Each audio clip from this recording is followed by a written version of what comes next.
Did you know the NBA used to have horse competitions? All throughout the 1977-78 season, the NBA thought it was a good idea to broadcast horse competitions between all-star players at halftime of regular season and playoff games. There were a total of 32 players, and the finals had a matchup of Pete Maravich versus Paul Westphal. Maravich was injured at the time and replaced by Rick Barry, who lost to Westphal. The rules during the competition were simple. The first player to shoot had to call the shot they were going to go for. If they made it, the other player had to replicate it exactly. If they miss, they get a letter. Of course, everyone at one point has played a game of horse before, so we don't really have to explain the rules in depth. Bank shot. Bank shot. Bank shot. I can't shoot no banks. That's for sure.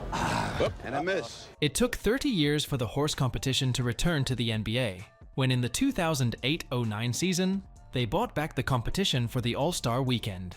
It included Joe Johnson, Kevin Durant, who was in his sophomore season, and the rookie O.J. Mayo.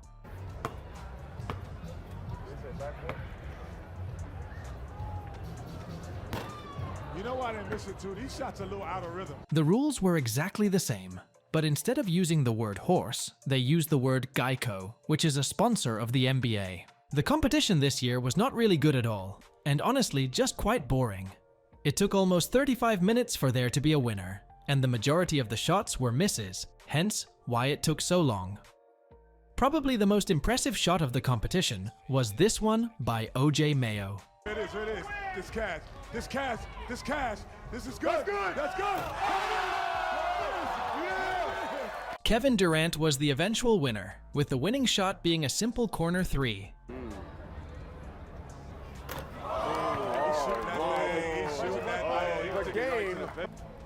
Let's see what this pressure does to him.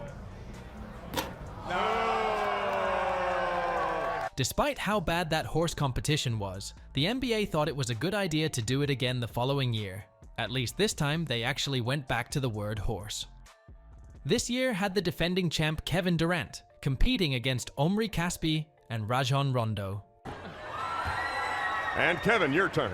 Even though it was meant to be a horse competition, it was much more of a three-point shootout, with the majority of the last couple of shots being taken from pretty much the exact same spot.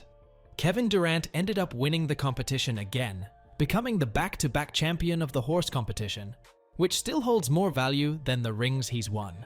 Both Rondo and Durant went on a bit of a shooting streak at the end of the competition, which did make for good viewing at the time, especially with Charles Barkley hyping it up as much as he possibly could. I love it.